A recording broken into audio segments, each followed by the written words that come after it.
victory and the agony of defeat.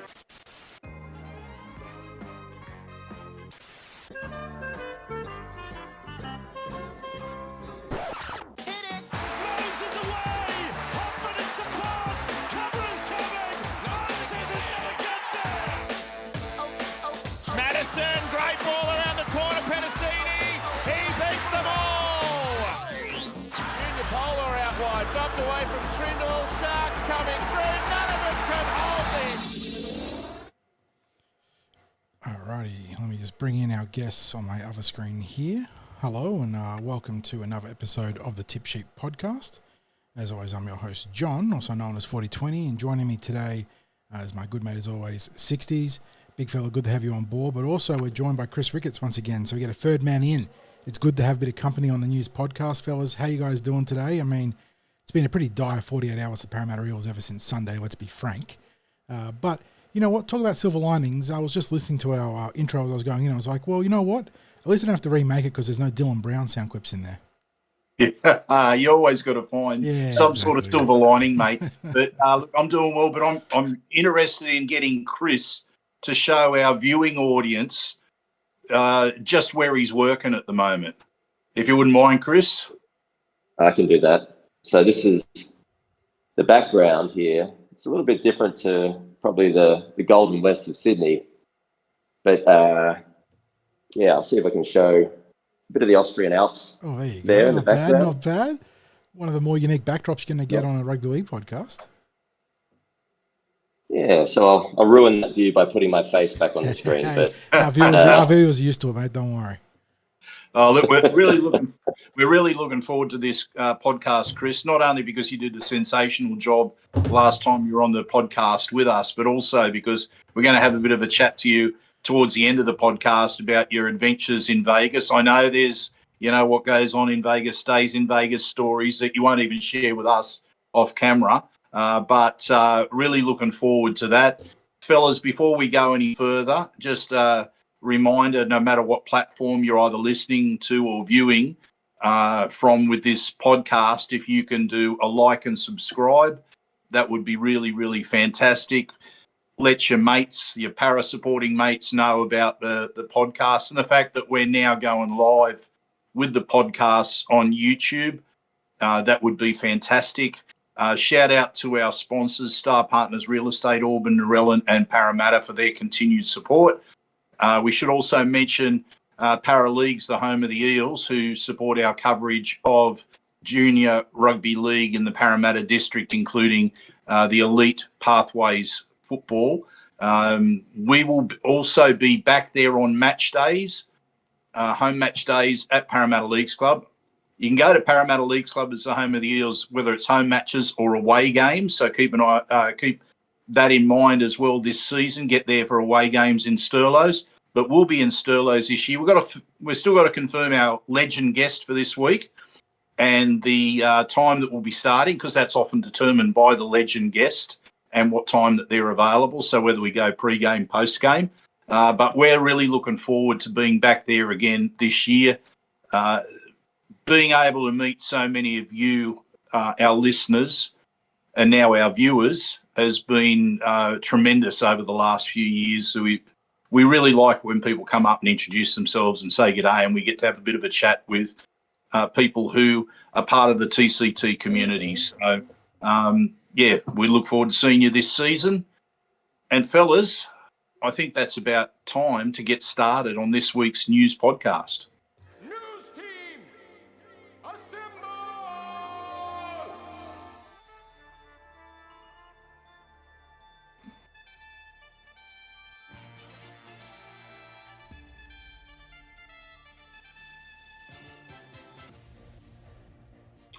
Fellas, we're going to kick off with Team List Tuesday. 40's just going to quickly run us through, first of all, the NRL team, and we'll make a few observations about that. But, John, can you take us through what's happened this week?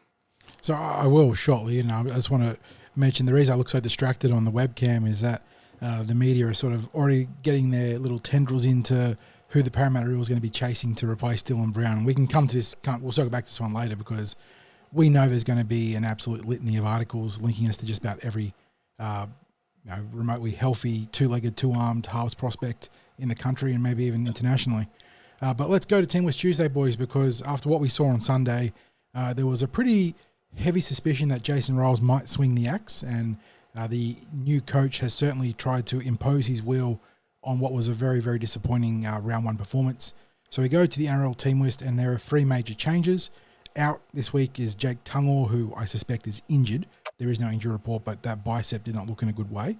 But alongside him, Charlie Geimer and Kelma Tuolangi get dropped down to reserve grade, which means the team now looks like this as of Teamless Tuesday. At fullback, Isaiah Yongi. On the left wing, Sean Russell, and he'll work that left edge with Will Penasini, who was one of the few shining lights in that game against Melbourne. Zach Lomax will be on the right edge with a new partner, another rookie debutant, boys, very exciting. Jordan Samrani making his NRL debut for the Eels. How the Eels have managed to magic this one up 60s, I have no idea, given that there's a couple of players eligible to be picked that I guess maybe the club made an argument that they needed a game in reserve grade. I don't know.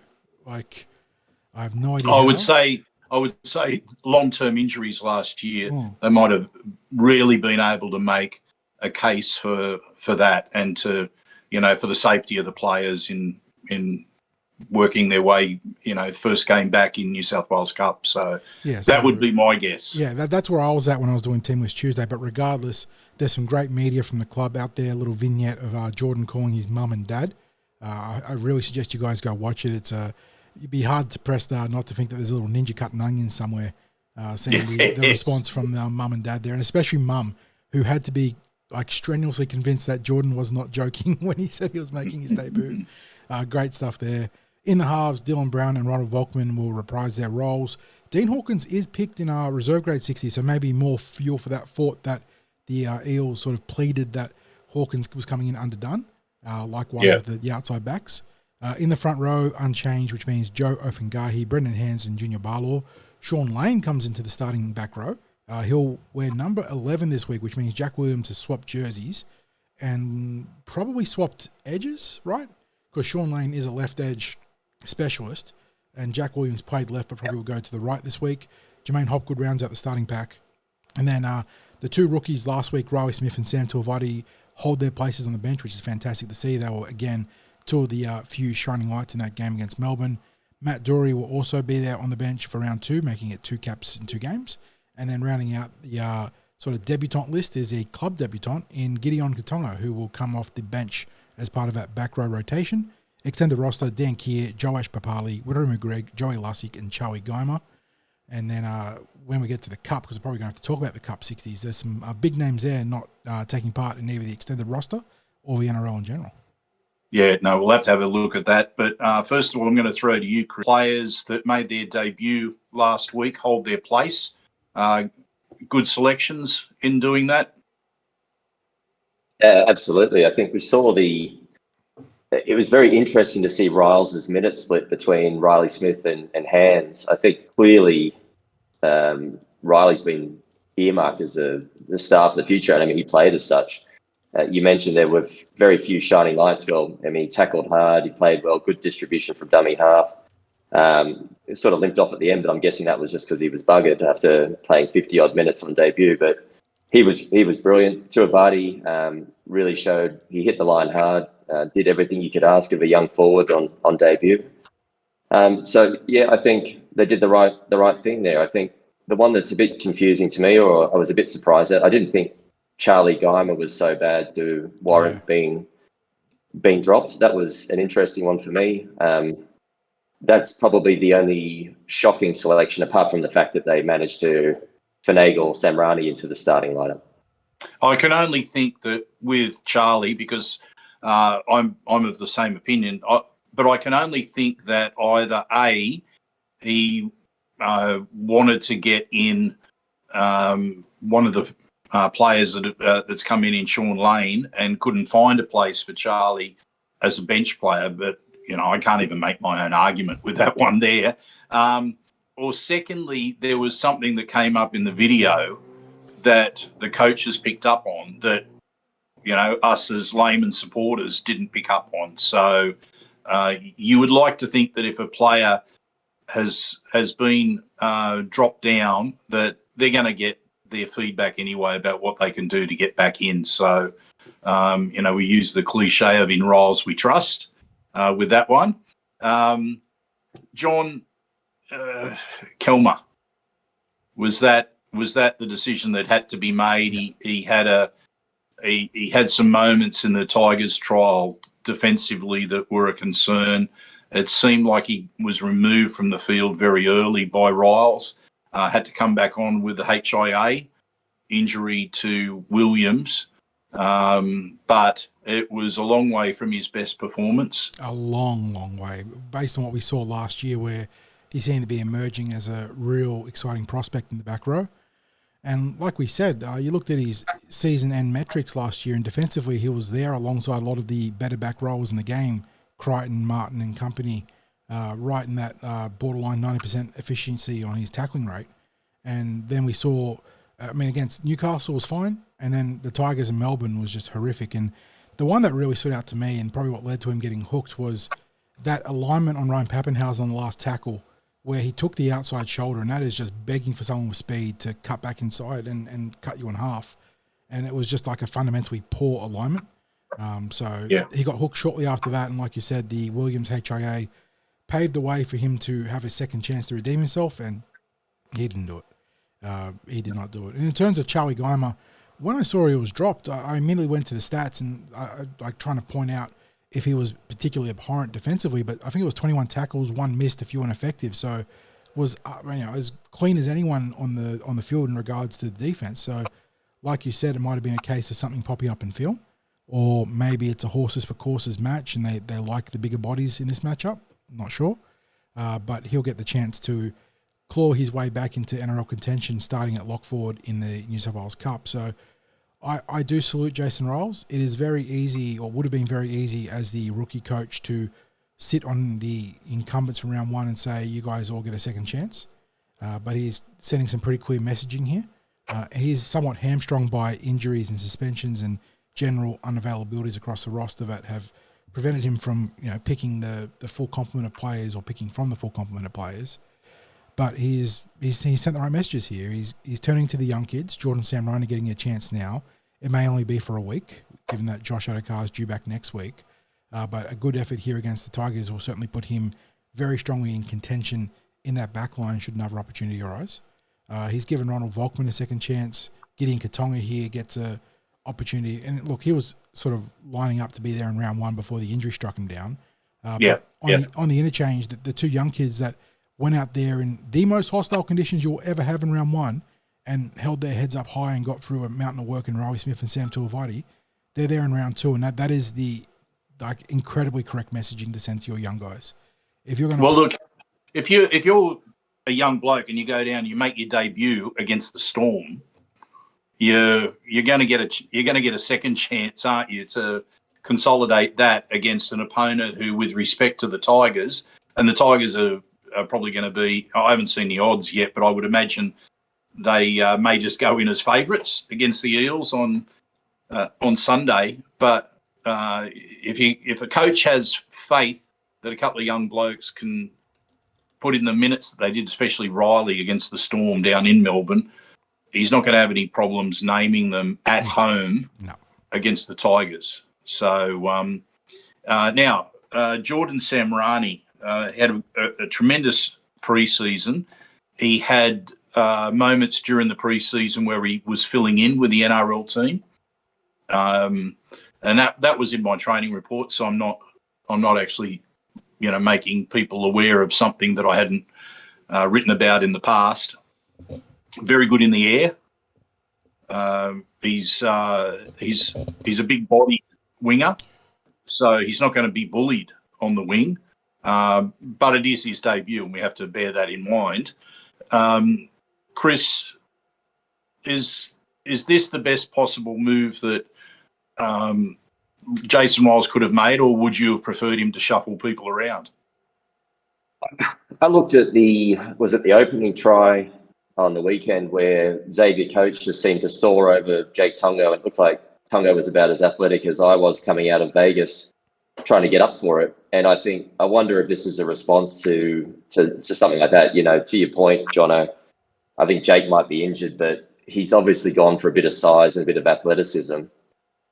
In terms of whether this is the best option, I mean, Fox will be back next week, so that'll change the makeup of the back line quite a bit.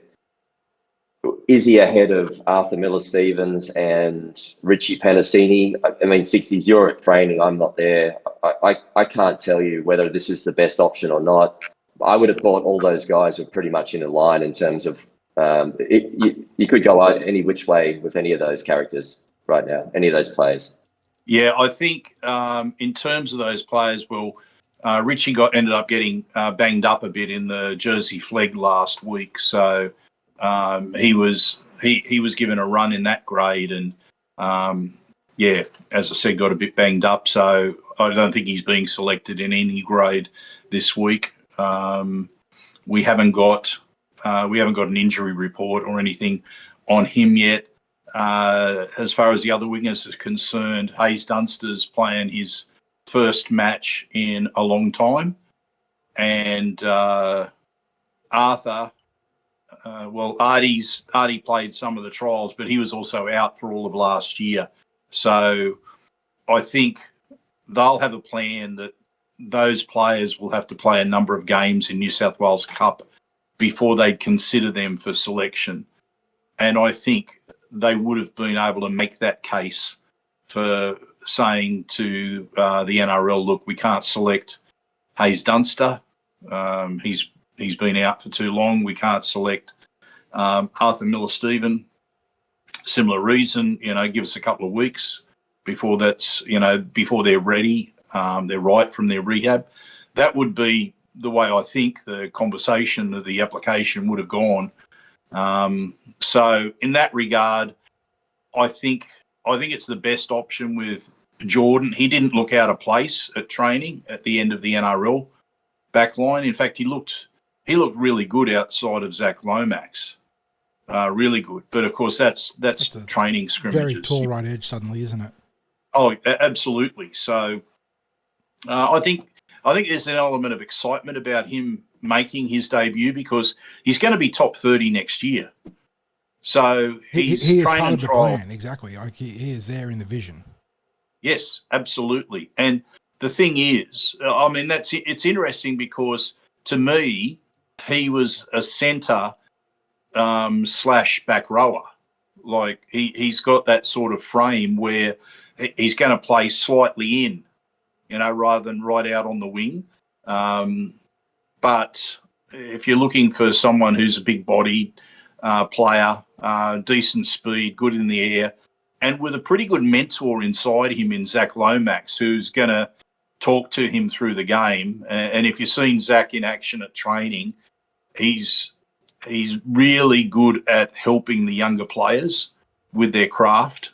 So I think if he's going to make a debut this year, Jordan Samrani, it's not a bad game to debut in because I don't know necessarily that the expectations are going to be overly high. I mean, I think fans would like to think we're in the contest and able to beat the Tigers, but after last week,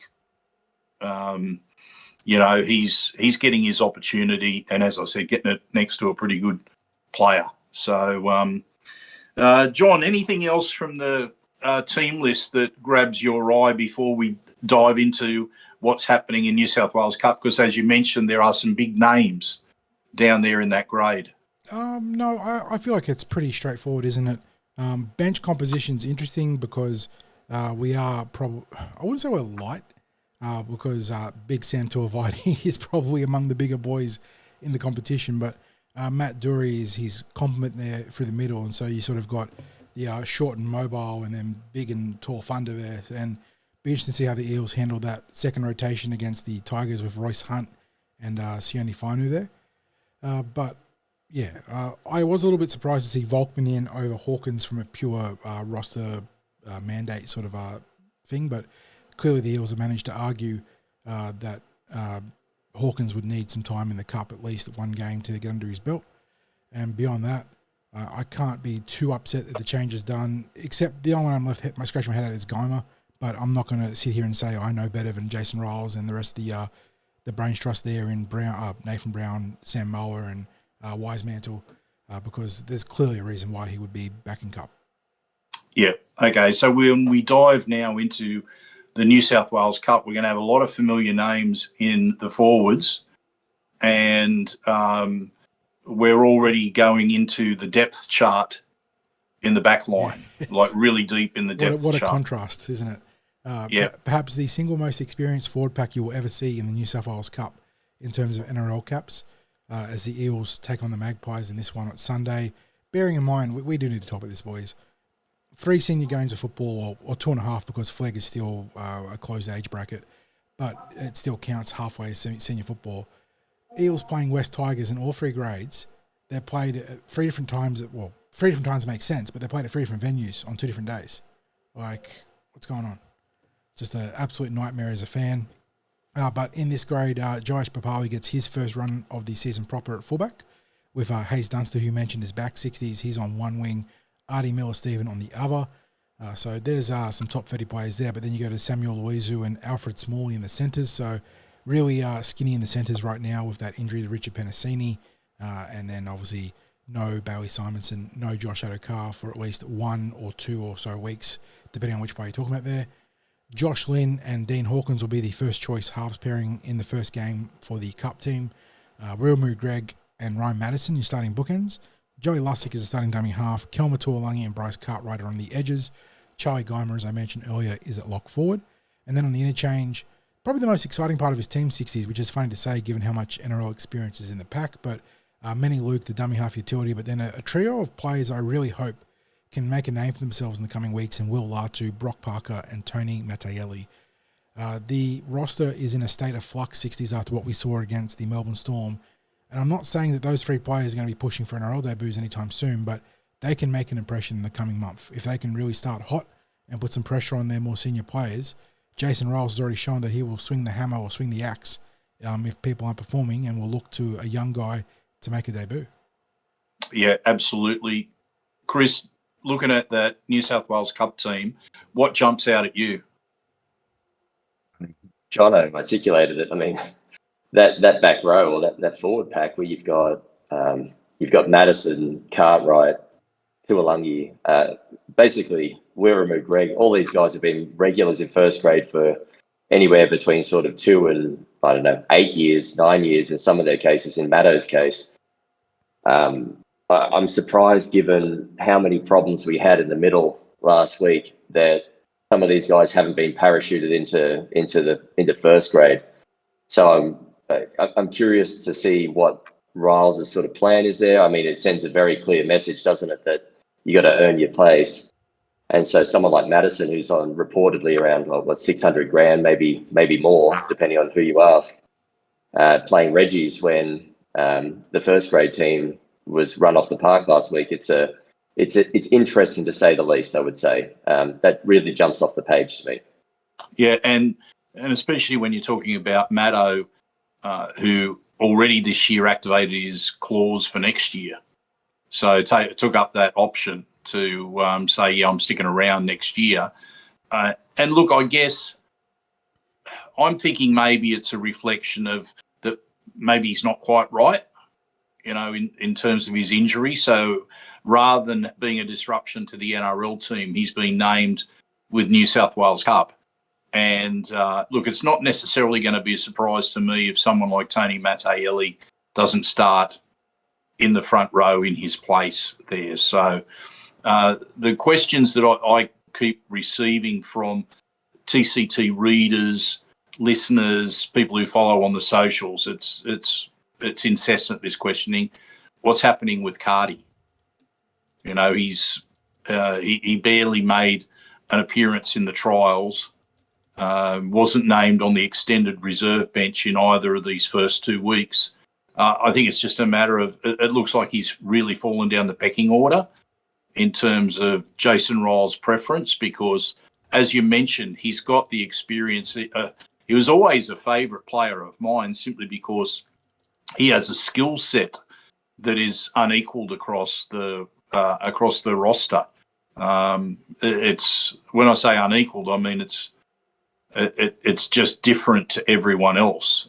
He'll do things there that others can't.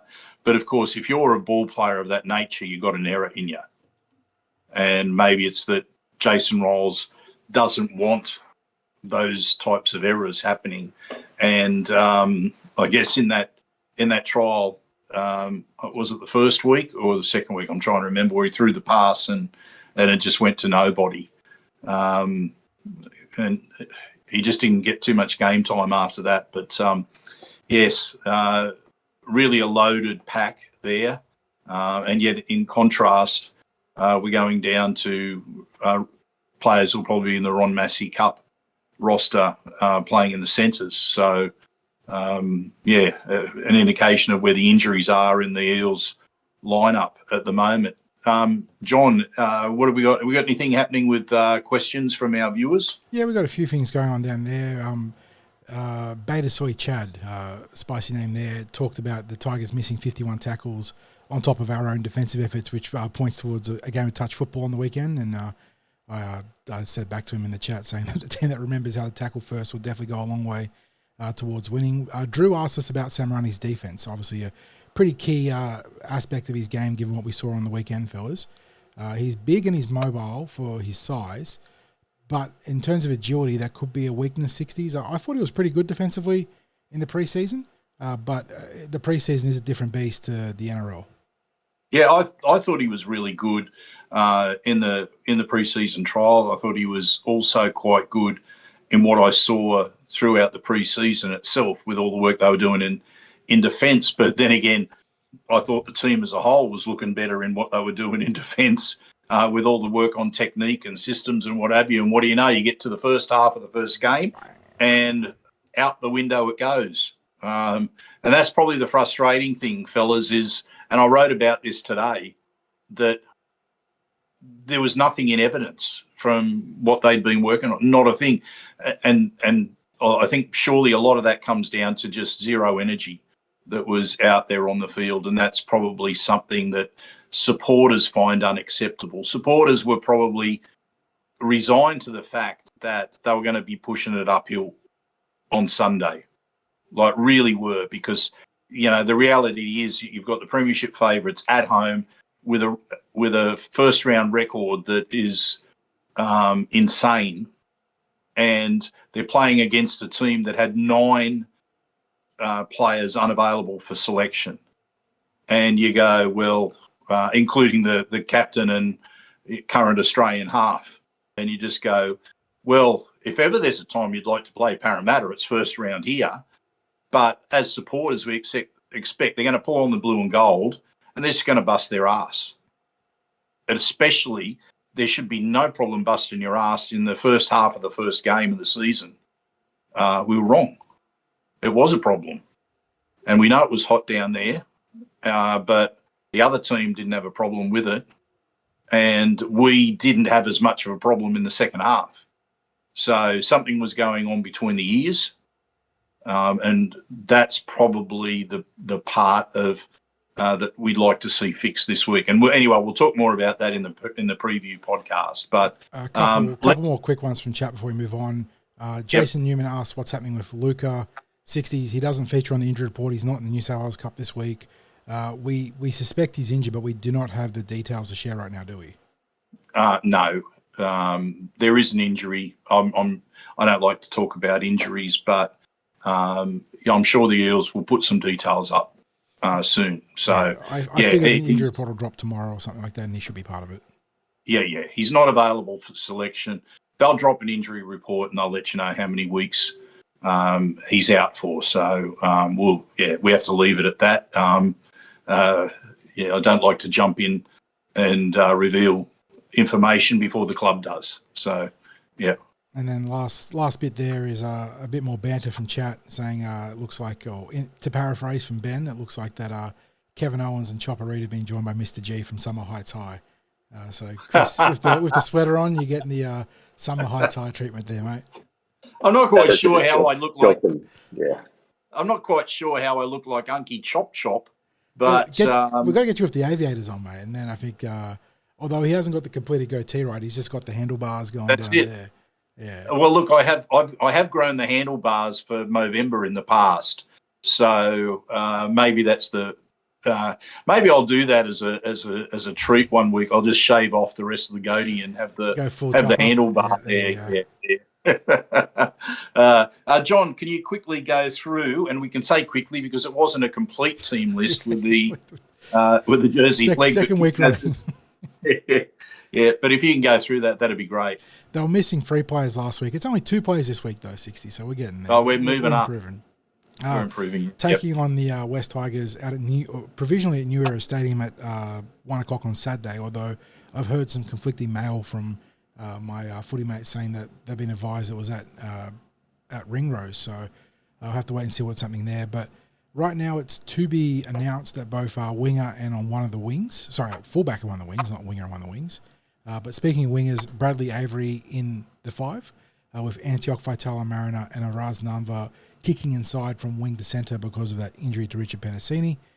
In the halves, Arpa Twaddle moves from fullback to 5'8" to account from Josh Lynn going up to New South Wales Cup. Hill partner Matthew Hunter, I thought, actually looked pretty good against the Kaiviti Silktails. Took on the line really nicely. Speaking of looking good, the front row were pretty sharp, and that's Damascus Nemia, Jack Hudson and Tiankan Brown. I thought all three, considering the conditions, there were some errors in their game there, but the ball was very greasy. They played really well. Dom Destratus, Tyrese Lakini, and Saxon Pryke round out an unchanged back row. And then on the interchange, you've got Patrick Spence, Jalen Tewa, Dom's twin brother, Rafael Destratus, and then Ieti Samuelu 60s, who I actually thought flashed a bit of fire and brimstone on the bench. I thought he had a pretty handy game. Yeah. So in terms of the Jersey Flag team, obviously good to start off with a win last week. What was your... You just mentioned flashing off the bench, but are the players that are, first of all, known to Eels supporters, who stood out for you? Because, I mean, you mentioned Richie, but he got knocked up, got banged up a bit. So I should probably say banged up rather than knocked up, doesn't it? It's got a completely different connotation. He'd be on the unavailable list for a bizarre reason. Lord. Yeah. So, that's the problem. I know you like to use the term nicked up, but he got banged up in that. And so what about the other boys that were training with the NRL pre-season? What was your takes on them? Yeah, so we saw Tiankan Brown in the NRL trial against the Knights, who actually looked pretty good in the back end of that game. He got through a lot of work in tough conditions there. His 2 front row compatriots in Damascus Nemia, the other bookend, and then the new dummy half, Jack Hudson, were also very productive. Hudson really looked impressive in that Tigers trial 60s, and then backed it up with a try in this one. He caught the Kaiviti napping off I wouldn't say it was a set restart. It was a delay in game to take the ball back out a few metres off the goal line, and he got out dummy half and scored. Was very busy around the ruck. Dom Destratus, he caused a lot of havoc around the left edge. Him and Matty Hunter were really linking up nicely. Just the final pass kept going to ground or going the wrong way. Same thing with his twin brother Raf, who caused a bit of havoc there. Antioch Faitala Mariner started the game on fire. Couple of try assists, one to Saxon Pryke, where he went back in field and then popped an offload to the lock forward, and then a nice little set piece off a scrum to get Avery over. A couple of errors in the second half, but again, I'm not knocking anyone for the drop ball in this game because at Hammondville Oval, it was pretty inclemental weather and it was very greasy. So I thought they all played really well. I like what Matty Hunter did. Was really looking to dig into the line as that primary playmaker, which you love to see. He got done for a forward pass, and so did Richard Penasini for a tip-on, which I don't know if you've seen the game footage 60s. I thought they were very, very tough calls because that was 2 tries for all money there that was taken off the board for mine. Yeah, those sort of tip-ons, it seems to me like if the referees even 60-40 or 70-30 with their thoughts, they tend to go with the defence with those sort of tip-ons. It's I think they miss out on that opportunity to to do something that's a little bit more adventurous. The refs pull them back more often than not. Yeah. Okay. Well, look, I just wanted to touch on that quickly. We jumped out a little bit out of order to our run sheet, but I just thought, seeing as though we went through the the team list. Thought I'd get your takes on that Jersey Flegg game. Let's go back to we said a little bit more about Sunday. Chris, have you got anything more that you want to say about the disaster that we saw on Sunday? Just anything you want to add at all? We spent a little bit of time talking about whether Samrani was the best pick on the wing. I think that's all just window dressing at this point. We just got absolutely torn to shreds through the middle, didn't we? So they need to come up with a very quick turnaround in terms of the communication and defence. I think you guys did a pretty admirable job, I would say, jumping on the instant reaction pod. I think I'll say this: I don't think many clubs have bigger advocates for their clubs than you two guys would be for the Parramatta Eels, and you're always huge ambassadors for the players and for the team. For you to be as scathing as you were, I think probably tells a pretty clear story.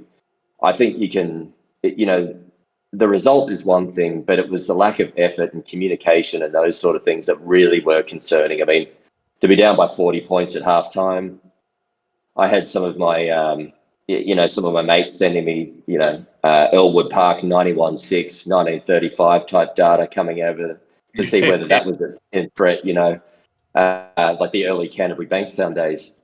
So I would be happy to be able to draw a line under that first week. It's you're at the Death Star. It's like the Undertaker at WrestleMania. Teams just don't beat Melbourne in round one. You can sort of accept that. I will really want to see a big turnaround this week, and for a number of the issues that arose to be addressed. So the challenges through the middle, the lack of communication, lack of defence. I mean, Kelmer got hooked after 12 minutes. That probably tells the story, and the fact that he's now in Reggie's for this week. I'm hoping whatever they're doing at training this week is going to see that we're tightened up quite a bit around the middle of the ruck. Yeah, look, that's the effort. Effort is a non-negotiable, and we just saw far too many times where the players were standing there staring at each other, or the ball was hitting the ground and they were just looking at it. It was just, it's inexplicable as a round one. Later in the season, if the team's been decimated, if they're, the season's gone, you can understand a mindset that starts to, it's not acceptable as well then. But you can almost make excuses for, what their mindsets would be. They're waiting for the season to be over. They're looking at next year. It looked like a team that was waiting for next season when all of them were so excited about the season ahead. Something went horribly wrong. Something went horribly wrong between the ears. And as you say, we have to expect that whatever happens at training this week goes a long way towards fixing that up. Chris, you talked about John and I as for our level of support behind the club. I want to point out the jumper that you're wearing at the moment. If you can give people a bit of a look at the badges that are on it and tell the story of who it belonged to. So this is a 1982 jumper that belonged to Eric Groth that sort of found its way through various collector channels into my hands. So it does get a few eyebrows raised when I'm walking around the office here in Austria. I don't know if the people, the employees in Salzburg really know what Parramatta is or who Eric Groth was, but clearly you need to step up your game in the football education, Chris. if they're not quite on top of that. Sounds like the club needs a European ambassador, honestly. Yeah. I'm expecting that come the end of this season, that all of a sudden we've got a spike in podcast listeners from Austria. So yeah. I think after Richie Penasini got knocked up, maybe I'm doing the missionary work over here. So sorry, we'll bring it out. No, very good. We're probably going to have to change this from the news podcast to the comedy hour or something like that. So very good. John, anything you want to add about Sunday? Maybe you can keep it lighthearted based on Chris's input just then. It's very much a case of what's done is done. And we mentioned it on the instant reaction podcast about how incredibly disappointing it was that it felt like we didn't rock up until halftime. That the game plan wasn't there. They were out of sync. They didn't look. They looked like, you know, or given there's only 13 on the field, only 13 strangers that had never played football with each other. I wouldn't say redeemed themselves in the second half, but they did look like a football team, and that was encouraging. And I just think that it is a very broad. I don't think trying to nail it down to a single issue probably does justice to just how complex it was. Rookie coach, transitional team, the scariest round one matchup you're going to get in the NRL. The hottest conditions Melbourne's seen in that entire period of Craig Bellamy's tenure at Melbourne. I think it was just a melting pot of really bad factors. I think I'm not going to point fingers at anyone. It feels like maybe our rookie coach, Ryles, got just a little bit done in by the veteran, by his mentor, in terms of preparation. That's not a shock. You know, being an NRL head coach is not an easy thing. So I think he'll be better for it. I think his approach to round two is going to be a lot healthier for it. And I think the Eels just move on. Yeah. And look, I wrote about this, but I think obviously this winning the second half means zero to Parramatta supporters, because look at the final scoreline. It's still embarrassing. I honestly thought it was going to be 80 points, and I said it in the instant reaction, but I had fears at halftime. I was numb at halftime. So it's no consolation for Eels supporters other than avoiding something that would have been beyond embarrassing. However, it has to be the base from which Jason Ryles can work some positivity into the group of, look, you raised the bar in the second half. You competed. Look at how that turned out. And whether the conditions slowed Melbourne up, whether their huge lead caused them to take the foot off the pedal, whatever the case may be, there's still a contributing factor from the improvement in how the Eels played in the second half. It's nowhere near enough to engineer a win, just to have a bit of a flash in the second half. But it has to be the positive base, because he can't tear the team apart. He's probably made the number of changes that he can make in terms of the maximum number of changes. So yeah, I think that probably is enough to wrap up our final takes on Sunday. Next thing is, Chris, the dust has settled for 24 hours since the news about Dylan Brown broke. We had our instant reaction to that yesterday. On reflection now, that day to ponder about how everything's turned out, have you had any change in thinking? Have you moderated your thoughts? Where are you at now in your mindset about what's transpired? You might remember I wrote a piece about Gutho in November of last year when Gutho left the club. And these two things aren't the same, but Gutho was a player who gave his heart and soul to the club. And Dylan's a player on the up and up, but he'd been with the club for almost a decade from age 15. I think as a fan, as I get older, I look at things in a more pragmatic way. The emotional response is maybe not as forthcoming. I was pretty emotional about this yesterday, but ultimately it was something I felt like I'd had time to prepare for. As soon as you heard the numbers that the Knights were throwing at it, it felt like this was a predetermined outcome. I know, Sixties, you referenced the fact that you'd spoken to people around the club, and most people had that Dylan had spoken to had said that, look, he's not going anywhere. But I mean, yeah, regardless of his performance or anything like that, and whether he justifies the money, once that money's on the table, as far as I was concerned, he's gone.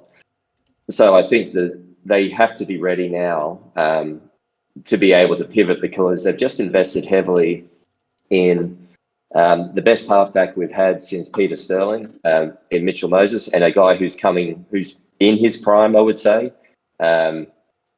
they really need to put a team around him pretty quickly to show to Mitch that we can win while he's here.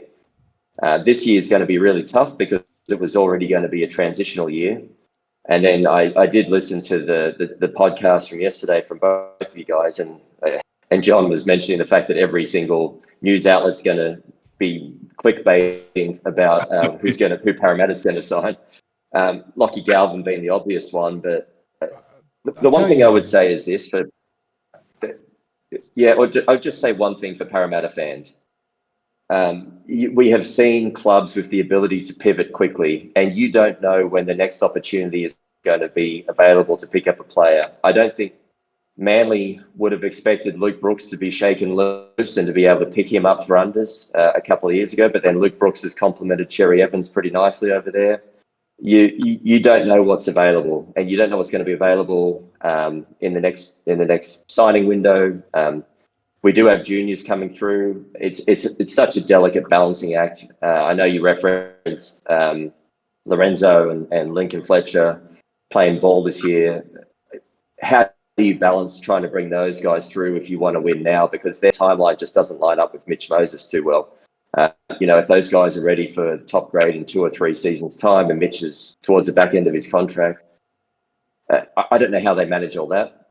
I am excited to see what's next for the club and to see how they're going to respond. I think Jono mentioned on the podcast yesterday to say, the chickens have come home to roost for the decisions they made 2 or 3 years ago, and the club deserves some flack for that. But since then, they've done a pretty good job, and I think I was one of those people that thought they did a pretty good job in the off season. They managed to recruit some good players, and they managed to get some players on good contracts. So bearing in mind that discipline that they've found, I'd like to see where they continue that. And to be honest, they made the bed 2 years ago. They would have made the situation far worse if they'd chased the Newcastle money with Dylan Brown. If we'd signed Dylan Brown and matched that, and all of a sudden we've got 1.3 million or whatever it is, 1.4 million a year for Dylan Brown for the next 10 years, I just don't see how our club's going to be successful. I mean, that's primary playmaker money, and he's a good ball runner and a good 5'8", but that kind of money needs to be reserved for the guys who can steer the team around the park. And with all due respect to Dylan, that's not him. So I'm focused on the positives now. And the positives are, if we could get someone like Lachlan Galvin, or if we can find an alternative on less money, that means we can strengthen the team elsewhere, then I think hopefully there's some silver lining here, apart from the fact that Jono just doesn't have to change the intro for the podcast. We adapt in those scenarios. Ryan Madison's in there right now, and he might not be long for the Eels if he can't get back in the first grade this year. So you adapt or die in that regard. And look, the media is already having some fun with this. Lockie Galvin's being linked digitally and in press, by paper press as well. On 360 tonight, actually, the player they linked as much as Lachlan was his partner in crime in Jerome Luai, who's only just played one game for the Tigers, because I believe Luai is contracted for 2 years base and then has player options for the next 3, even though NRL.com's not listing as player options. I recall in the press they were talking about it the other day. And then, so naturally, you've got that origin combination between Moses and Luai. It's certainly fanciful, and I wouldn't be surprised if the Eels entertain a high-profile recruit to replace Dylan. I increasingly find myself leaning towards doing the Penrith approach, and Moses is paid to be your Nathan Cleary, to be the guy, and I think that you can pair him with a younger, less experienced playmaking option that can grow under his watch, and then maybe you build the team up with the rest of that war chest elsewhere. My problem there is that if you look at the upcoming free agency market for end of 25, therefore available for 26, it's not flush. It is a really weak class in terms of free agents, which means you need to then bring the market to you. You need to be aggressive. You need to go out there and find guys contracted for 26 and get them to you. And it's going to be a big challenge for the Eels if you go that approach. So I am interested to see how we go. We've got some great young players in the pathways, like you mentioned. Lynn and Twiddle can also be considered to be in the mix, but Talatina and Fletcher are going great guns in the flag. Young Talon Rosati is a good prospect in the mat. So it's not like we haven't got things in the pipeline, but it's about what will be the best approach to making us competitive, not just as fast as possible, but for as long as possible. Because you're talking about year on year competitiveness, not just going all in for a title in the short term. Yeah, and John, we spoke about the fact that we would expect that recruitment and retention would have a target list of players that they see as filling the bill for the Eels in that role, or conversely, the discussion is there along the lines that you're saying in terms of developing someone just to be able to fill that role alongside of Mitch Moses as that primary playmaker. The Panthers have been able to succeed. I know, and look, it can be a bit of a false equivalence to say, hey, Parramatta dependent if we can do it, but they've had both Cleary and Luai out in various stretches, and they've plugged in guys like Jack Cole and Brad Schneider and done great. So the proof in the pudding there is that if you can build the rest of the team up, you can support that kind of framework. I've had some real left field suggestions sent to me in terms of, okay, if you're waiting for someone through pathways, would you consider these sorts of players? One, Kieran Foran as a 1 or 2 year option. Luke Brooks reuniting with Mitch Moses in the halves. I'm only putting it forward to you as I don't have the suggestions coming up on the screen like you do, John. So I'm just passing on some messages that were sent to me today that I thought, well, they're very interesting left field ones. I'm sure that it would be something that might generate some responses in the replies that go up to this post. Two names that have come up in chat.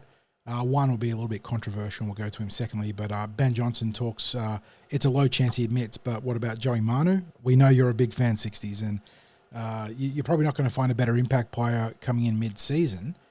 So certainly I'm not against the idea of Joey Manu.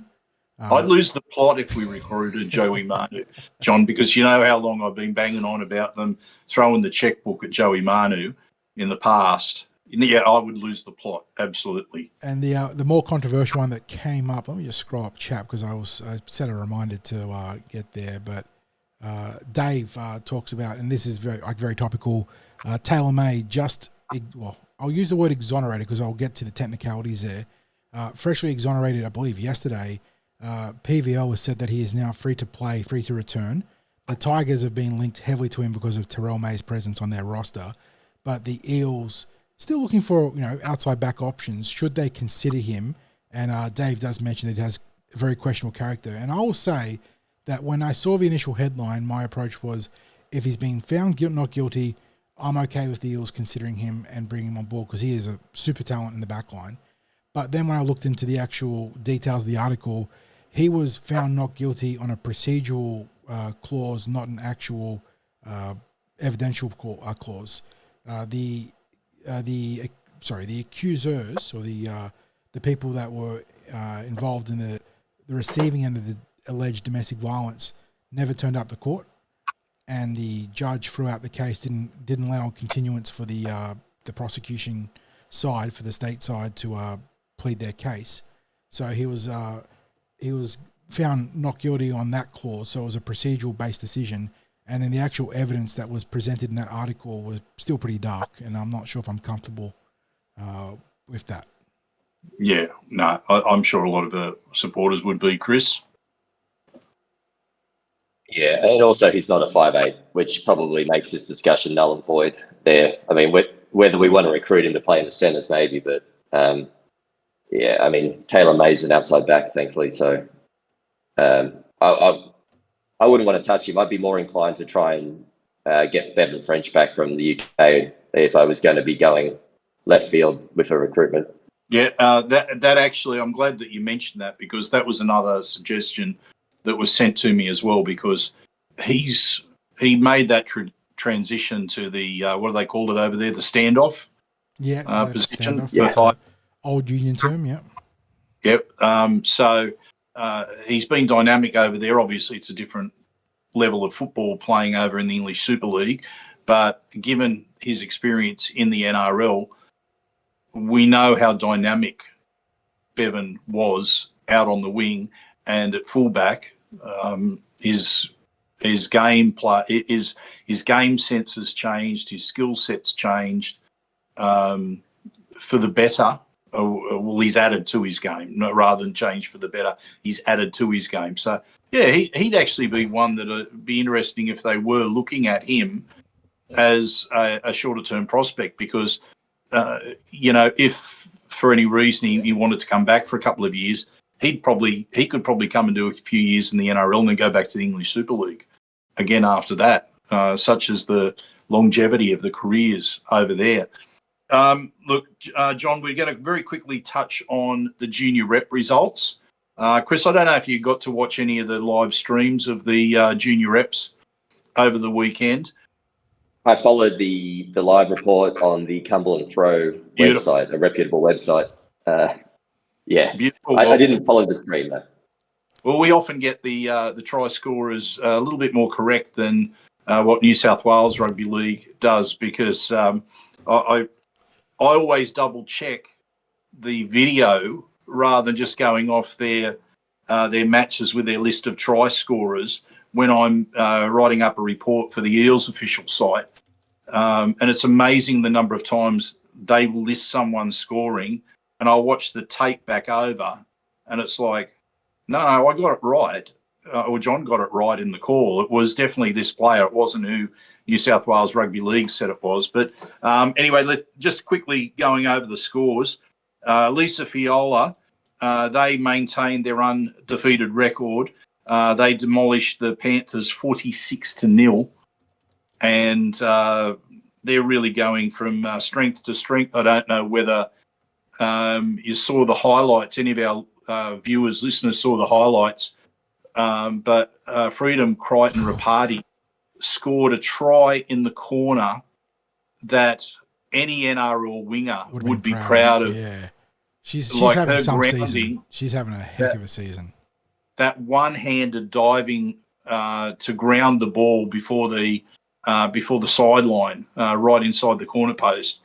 When it happened, like the noise in the ground, not a big crowd that was there at that stage, but you could almost hear the gasps of, did we just see that? Yep. It was really audible. And that was my thought. It was like, did she just do that? Yes, she did. This is like the development in this game. Seeing moments like that in girls' pathways.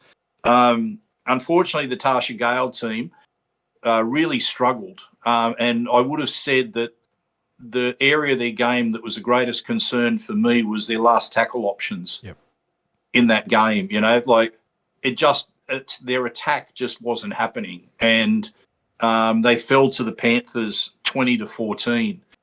And they really need to turn things around in their next match because look, they'll probably still make the finals, but they don't want to be playing like they're playing at the moment. They're capable of so much better. They've got talent in that team. And, they can perform better than what they are. In the boys, Harold Matts, I thought they got done a bit dirty in that. I was sort of trying to juggle the flag with this one. We obviously had the split updates there. And what I did catch was very frustrating. I think they got a pretty rough whistle, 60s. There was a number of calls and no calls that were just like, weren't even close to 50-50s, and they just went against them. I thought that they had a lot of attacking opportunities really fizzled out by the main whistle there. Yeah, so they went down 20 points to 18. So, and that was against the Raiders. The Raiders are a very big team, very physical.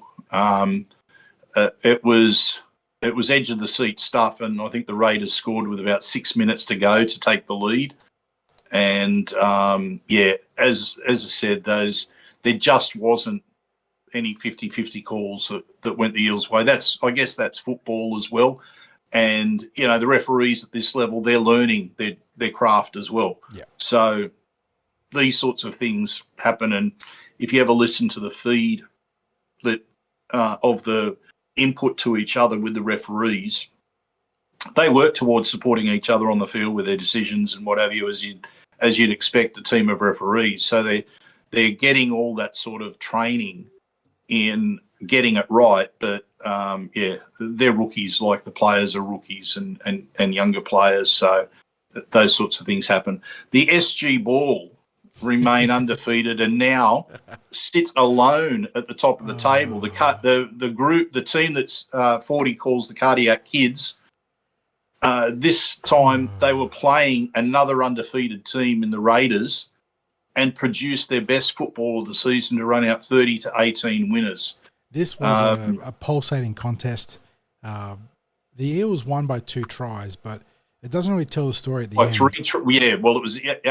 was 6 tries to 3. They won by 2 converted tries. Yeah, but it was a free try difference.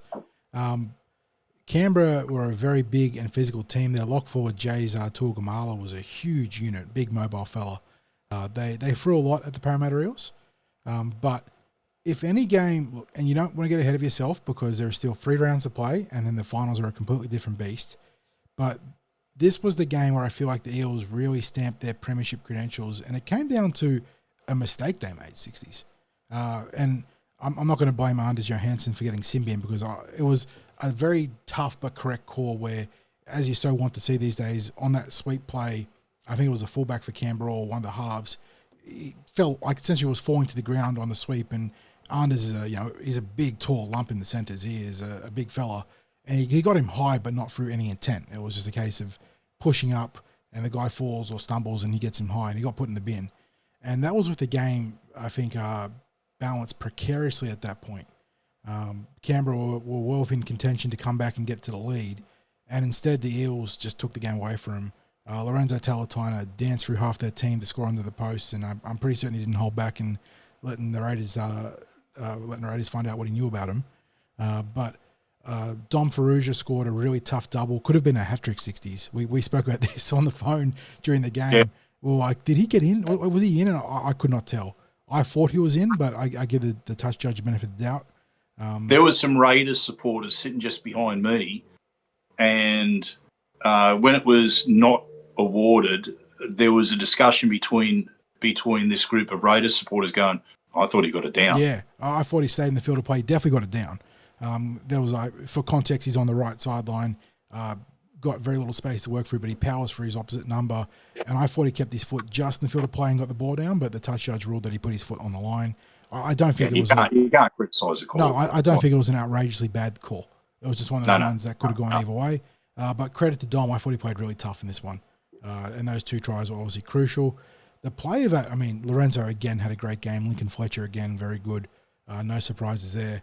The play that really surprised me, 60s, making his debut, absolute unit off the interchange, Isaac Jim, scoring a big try and having a big impact in this game. Beyond that, Josiah Finrayuta again, excellent. Christopher Petrus was good. He managed to cut down on the errors this week and just play some good, tough football.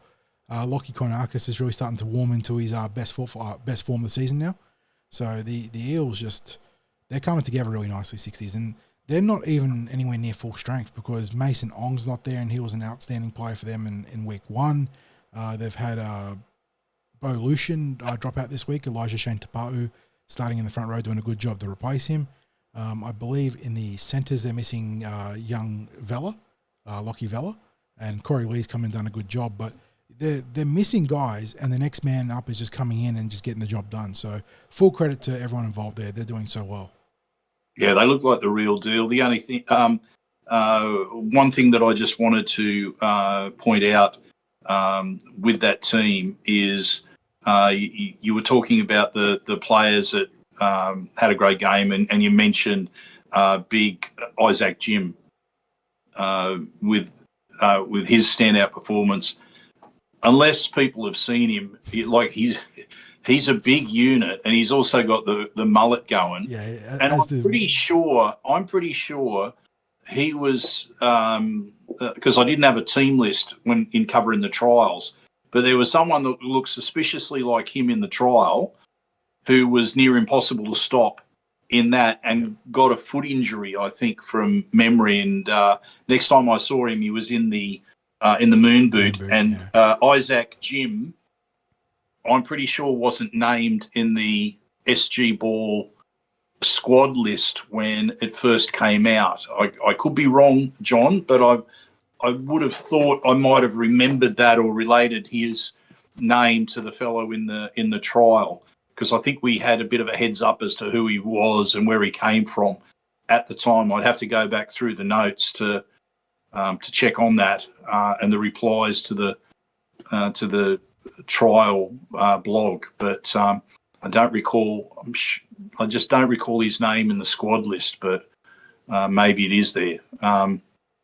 Anyway, we're at that point in the podcast where we're wrapping up the Eels news, and for people who are regulars with this, we're about to throw to 40 for his musical interlude. And when we come back from that, Chris, as part of our NRL news, is going to share tales from Vegas. So make sure you stick with us for the NRL news segment. But John, your musical interlude for us this week. Yeah, look, I didn't want to overthink it. I went for a somber note, a bit of classical music, because the shower thought I had last night, and I shared it with you guys in the green room, was for mine the real tragedy of seeing Dylan leave the club. And there are any number of reasons why you'd be upset about it, but the tragedy was something that you touched on, that we saw him as a 14, 15-year-old kid making his first steps as an Eel, saw him go through to SG Ball success, National Youth Championship runner-up in 2017 against Manly, heartbreak on the bell there, saw him make his debut and absolutely kill it. And beyond that, in an era where loyalty both ways has become transactional, and players, even though they play longer than ever, clubs are far more ruthless in how they evaluate retaining or moving on from a player. There's a very good chance that Dylan could be the last ever, 300 cap, or would have been potential 300 cap single club player for Parramatta. So on that note, we're going to go for a very somber tune in the Moonlight Sonata as we reflect on Dill's triumphs and tribulations as a Parramatta Eel.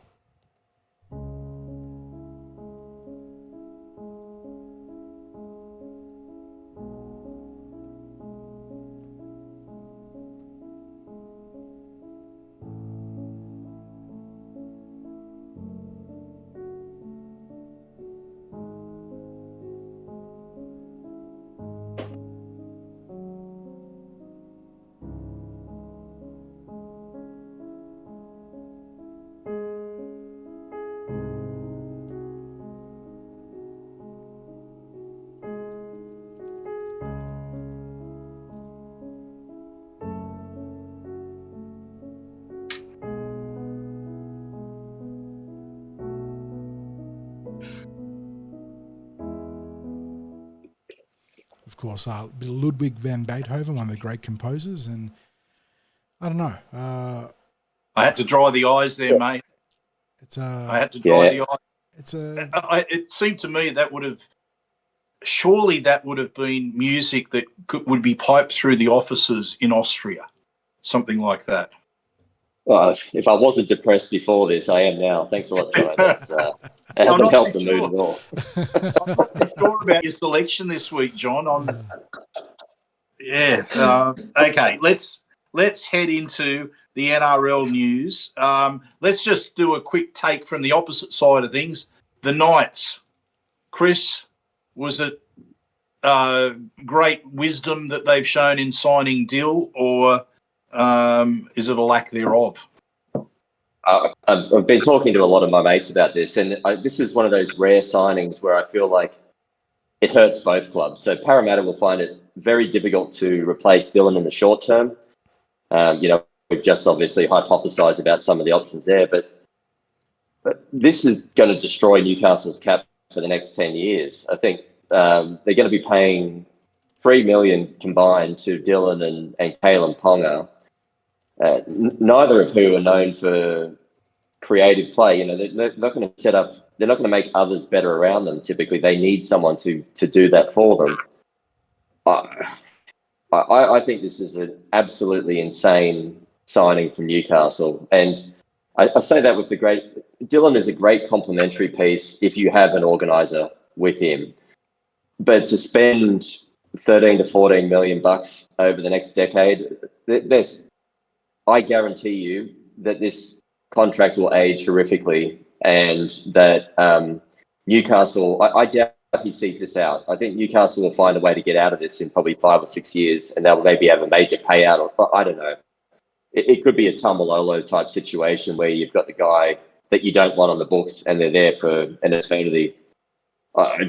Anyway, I think that's a pretty blunt assessment, but I just think it's insane from Newcastle. You certainly have your finger on the pulse there, I think, mate. And it's not to say that Dylan's not going to have great gains from Newcastle combining with Kalen Ponga, but as Matty Johns and Cooper Cronk have pointed out in their podcast, they're shoehorning him into a number 7 position where he is clearly a classic number 6. And we literally mentioned it in our preview podcast, like last week for the round 1 game against Melbourne, that result notwithstanding, that Dylan does not need to be trying to replicate Mitchell Moses this season while Mitch is out. He just needs to be Dylan. And that's because the Eels are built in a way that's different in Newcastle. The moment he has to become the organising... Look, maybe we're wrong. Maybe it's going to be the making of Dylan Brown to elevate his game to that next level where we've talked about him having opportunities to replace Moses while injured. At Newcastle, there's no excuses. He has to be the guy. But like you said, this is probably a case of both sides are going to look back on this transaction regretfully. And Newcastle had to do something, right, fellas? Because there's a lot of talk about Kalen Ponga and the Roosters and other, sort of premier destinations. They needed to sell to him that they are all in on Kalen and all in on being successful. Dylan was definitely the best pure playmaker on the market, but as a positional fit, it is very contentious. And I certainly hope that Dylan does well for Newcastle because I do, love his game, and it is sad to see him not be an Eel, but I will, still follow his journey. But geez, it feels like he's going to be up against it. Yeah, I have to agree, John. You had a bit of a reaction there that made me think you were reading some feedback or comments about something that's just transpired that maybe it can't be shared. I don't know. I've got my good mate Ron giving me some feedback on the stream, so he's doing a very good job razzing me, keeping me on my toes. I am also following some discourse about potential Dylan Brown replacements and whatnot. So I'm just trying to see if there was anything that came that was interesting there. No, just some good old rugby league conspiracy theories about how the Eels might be positioned to have a crack at Lachlan Galvin because of the shared player-manager clientele in the halves. Well, I guess time will tell. Okay, moving on, and it's still got a Newcastle feel, but the Raiders have signed Brayley from the Knights. What's going on there? Like they were linked to him last week or thereabouts, and it was kind of like, don't you have a couple of dummy halves on the books that you're happy with? Tom Starling and Danny Levi, and I'm not sure if they got a young guy there as well. But yeah, that one's a bit from left field. I wasn't expecting it either. What I suppose the argument will be is that right now they've got Jamal Fogarty, but they're looking to transition away from him, put in Ethan Sanders, Ethan Strange, and KO Weeks into that spine. You need a bit of experience somewhere, and that leaves dummy half as the one position to get a hard head there. And Jaden Brayley, very good player. I was not upset when the Eels were linked to him earlier 60s, but he's obviously been cursed by really bad luck when it comes to injuries. A couple of ACLs and an Achilles, I think, there, so absolutely dire luck. But that would be my reasoning as to why they would have been pushing for this deal, to get some experience into that spine to offset what will be a young and talented spine, but pretty lacking in big-time games. Yeah, it's interesting, Chris, because I was hearing a bit of mail with regard to Brayley that the Knights were still keen to move him along.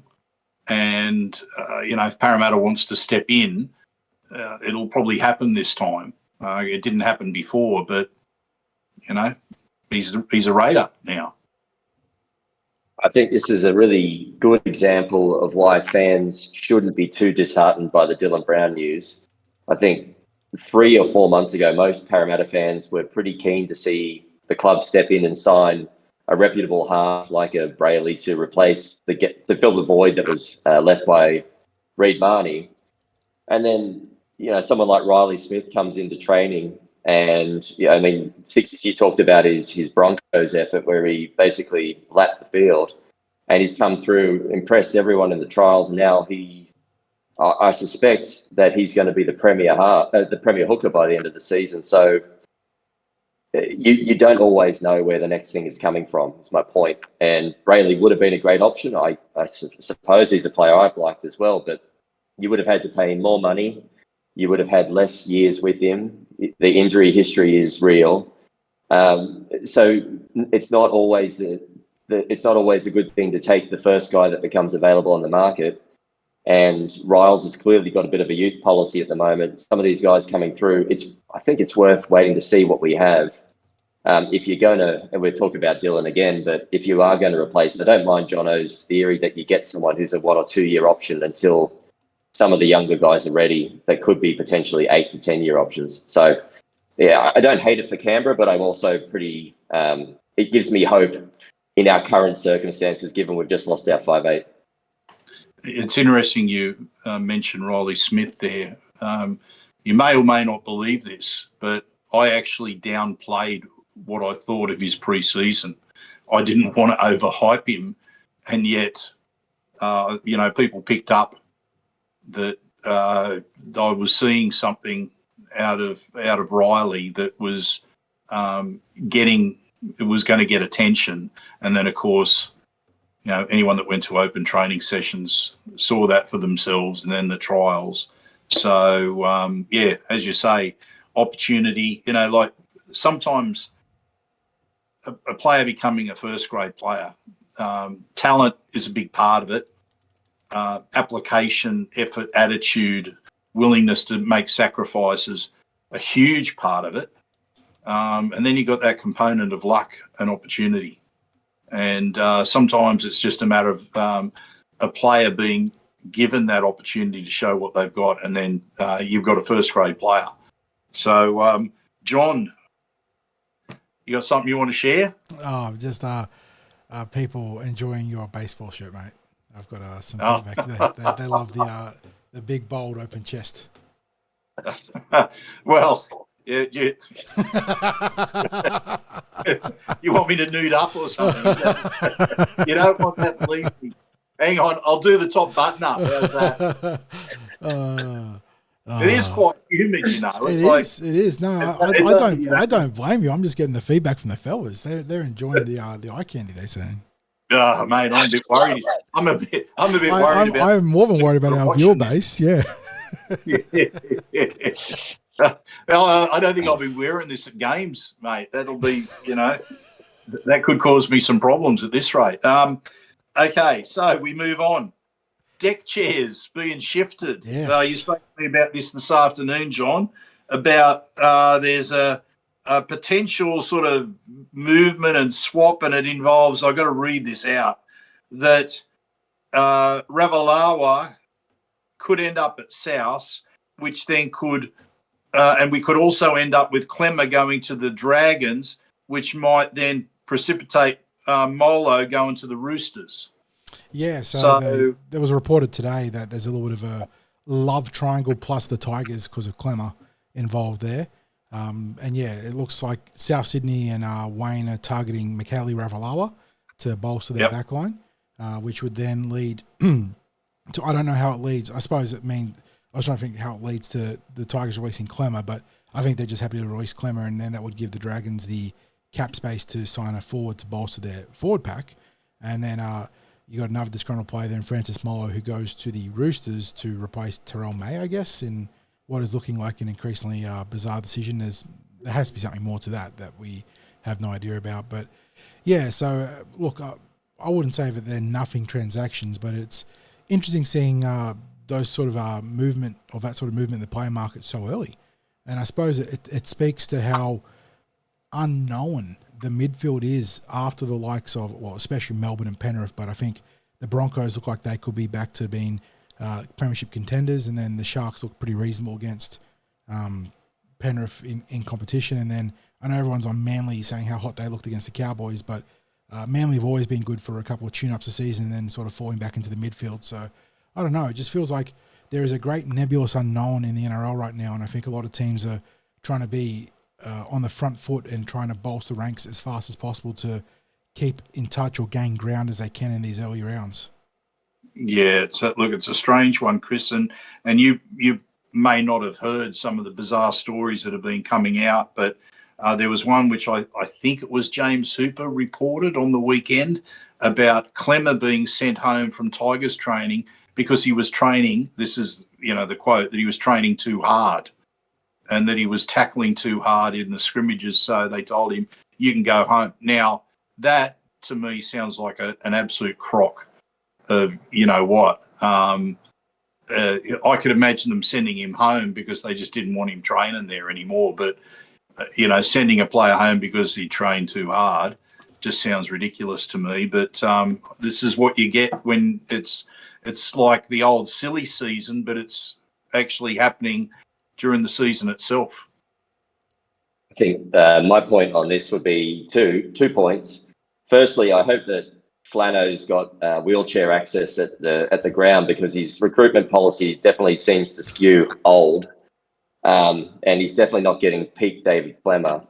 The other point I would make is when you look at wingers and prop forwards moving around, they're the two most marginalised positions in terms of salary cap management within the game. And so I find that with some of these guys, it can just be quite interchangeable in terms of, you made the point, the merry-go-round or deck chair swap or whatever. I think with some of these guys, they're on very manageable contracts and they just get moved around based on the need at the time. And I think this speaks to that. Yeah, I think that's a very good point there, Chris. Every now contract at the Dragons comes with a complimentary senior citizens card. Yeah, dinner at 4 o'clock. We're going to stay with you, Chris, because we want to talk Vegas with you. Obviously, a great time was had over there. So I just got a bit of a run through that I wanted to talk about, but I'm open to whatever stories that you do want to share with us. We talked before. When can you share with the viewers, the listeners, when you arrived, where you stayed, and what sort of events did you get to attend around the NRL in the lead up to the big day itself? Okay, so firstly, this is the second time I've done this now. I think for me, living overseas, it's almost a home game, even though it takes about 20 hours to get there. But I'll still take it. It's a lot easier to access from Europe than Australia is. So it's the second year I've done it. This year was definitely an improvement on last in many facets. We'll talk about the game day a bit later on, I'm sure. This year was massive. It was an absolute festival. And I think some of this feedback might be relevant for Parramatta fans, because it's likely almost certain in the next 2 years that we'll be there, and potentially in 2026. So I came in on the Wednesday night, landed about 6 p.m. Now, I stayed on the strip at the MGM Grand, which is where I stayed last year. I'm in two minds as to whether that's the best option for the future, because honestly, a lot of the action happens down on Fremont Street. And so for those people who have been to Vegas before, they would know that Fremont Street is basically old Vegas, which is the part of the town that the mafia set up 70 or 80 years ago. And the strip was the kind of glitzy successor to that, which kind of really came to prominence sort of 30, 40 years ago. So staying on the strip, you miss out on a lot of the rugby league festivities. You have to travel to get there, but it is accessible for game day at Allegiant Stadium. So I don't know what we'll do next year. It's something to think about, but something that my group of mates and I are all discussing.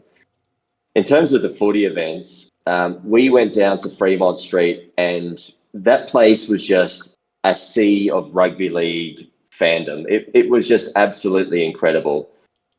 For those who may have seen the pictures or the footage coming through on Fox or on KO, you would have seen that it's just, the roof is covered in lights. Like, there's just bright lights everywhere. The players were pretty accessible. There was just a sea of footy jerseys in a place which is so foreign for rugby league. So it's an incredible sort of experience. So we went down there and we caught the Friday night NRL 360 and Matty John's show. We also walked around and met a bunch of the players. I didn't do all the footy related activities I did last year. So last year I went and saw the NRL 9s, and with all due respect to those guys who still hit pretty hard, that's basically park footy. It's played on a park on the outskirts of Vegas and it's very, very amateur. So I couldn't drag my mates along for that one again this year. We also didn't do the combine, but I did do that last year. And the combine, again, one of those things, if anyone is traveling to Vegas, I would recommend you skip it. It's not really that interesting. It's a bunch of strength testing and various other things. You're not really seeing whether these guys are going to be. It feels like something that they're doing just purely to promote the game. Yep. But all of the fun related to footy comes from the fan fest, where you go down and you meet the players and there's signings and autographs and those things. And just being around this Fremont Street area where they've got merchandise tents, they've got ex-players walking around everywhere. It is an experience unlike any I've experienced within rugby league, and including Magic Round. It is just an absolute festival of rugby league glory. I can't explain it any better than that. That's the lead up. It was just absolutely phenomenal. Did it feel like you were part of like an army of people that, you know, with this great common interest on foreign soil? It was. How would you describe it, like to be there, as you said, at the fan festival and being down in Fremont Street? It's incredible because you have regular tourists, American tourists, who are just there for their usual sort of, I want to lose a pile of money and drink giant cocktails. They're all there just like scratching their heads, asking about the rugby, or are you here for the rugby? And it feels like you're a foreign legion or something that's just shown up there. And it feels to me like I'm in Australia. Although I will say this, the best supported clubs there were the Warriors. So they really turned up in force. You could spot the Warriors fans everywhere. And also the Super League clubs. So Super League guys, the fans really get behind it. So Wigan were very well represented. So were Warrington. And then, but you also see other clubs there.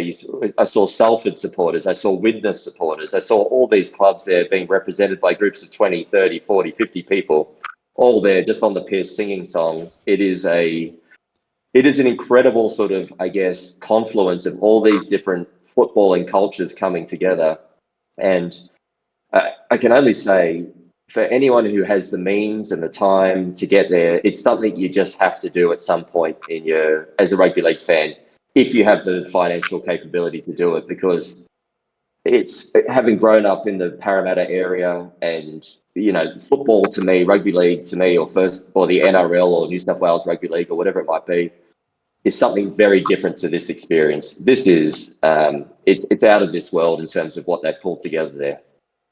Well, first of all, remarkable job, because you two threw in the word confluence, which 40 did in one of the more recent podcasts, and I thought this is it's unique to the Cumberland Throw that word would be used in a rugby league podcast. So kudos to you there, Chris, because we backed it up. We've shown that it's not a one-off, that it's not a fluke that such lexicon would be used. But next thing I wanted to ask, because you said we'll come to this, and you know that we were, you know, saying that we were going to talk about match day itself, but what were your reflections on the staging of the day, the atmosphere at the ground, what was provided for supporters there to keep you entertained for a long day of football? So just a bit of a disclaimer, I was backing up from 3 very heavy nights by the time I got to the Saturday. And I think that's probably being a little bit coy about how heavy these nights were. So I think I had a 10 a.m. finish, followed up by a 5 a.m. finish, followed up by a 7 a.m. finish. So we've got a great question from chat for you on the back of that. So I'll let you finish up, but then I'll get the question because of that. I bet it's probably Ben Johnson talking about Mr. G again or something. Johnson, yeah. What a wag. But in terms of the nights out, a few big sessions. So I came into it and I needed all the rugby league injection I could get to try and pull me through. So we got there about half time of the first game, and the crowd was pumping. You know, even though the game was over as a contest, I think we were up by plenty. The crowd was absolutely heaving. And the thing that the UK crowds do best is they sing in unison. So you get these kind of, these hymns, rather than just, Aussie fans who get up and just tell the ref to ask the referee sing "I Dog" is, that's the kind of stuff you get from the Aussie fans. But from the English fans, it's all in unison. It's a great atmosphere. So that was really great. The crowd was pumped. And then it went into the first NRL game. And there was maybe a short break in between that, maybe half an hour. I don't recall the specifics of it. But the crowd was really up for that Canberra game against the Warriors. And Canberra really looks like they came to play. They were ready to go. You guys have already talked about the actual games themselves, so I won't get into too much depth. But in terms of the ambience, a couple of funny things that I will mention. So the loudest noise from the crowd in the lead up when they went through all the player names was the entire crowd booing Ricky Stewart together, which was, as someone who still remembers the whiteboard gate incident quite well, I wasn't upset about this. And I may have casually participated as well. Casually. Bless you. Yeah, vociferously. Yeah, so Ricky Stewart getting booed by 40,000 fans was great. The Viking clap being drowned out by Viking clap being drowned out by Warriors fans. Nice. Chance was also pretty funny. And then that's kind of where it stopped, because the Raiders did their talking on the field and absolutely demolished them. The entertainment, I'll talk about the entertainment now. So they had 3 Australian acts, I think, and I'm probably the wrong vintage for some of this, but Stafford Brothers were there, Savage was there, the New Zealand guy, and then there was another Australian act who I forget their name. A lot of sort of DJ type stuff. So in fairness, they did remix a number of classic Australian songs, which sort of brought some of the crowd up to speed. But they kind of bridged the gap quite nicely, because the sound system's incredible. The speakers, the audio in the stadium's insane. It is an amazing atmosphere. So you can hear it being piped through really clearly, but you can still hold a conversation with the person sitting next to you, which is a kind of a strange sort of contradiction in terms. That's when we got into a bit of a problem. So I think the 4 games maybe could have been okay if you had the right games. And I don't think we need to dwell on the imbalance between the Gillaroos and the Lionesses. I can certainly understand the desire from the NRL and Peter V'landys to get eyeballs on the women's game, because it is far and away the fastest growing aspect of the game that we all love.